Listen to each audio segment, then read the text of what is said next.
આપણે 3 ગણવાના 11 અને 12 શું જવાબ આવ્યો? પછી એ રીતે 4 છે અને અંદર કેટલા ઉમેરવાના છે? 4 પછી કેટલા ગણવાના બેટા?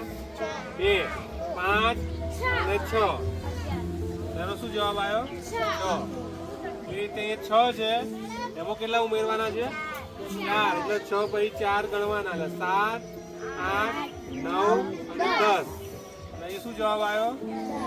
એ રીતે અહીંયા બાદ બાકી છે 9 છે એમાંથી 6 ઓછા કરવાના એટલે આમાં બાદ બાકી કરો હવે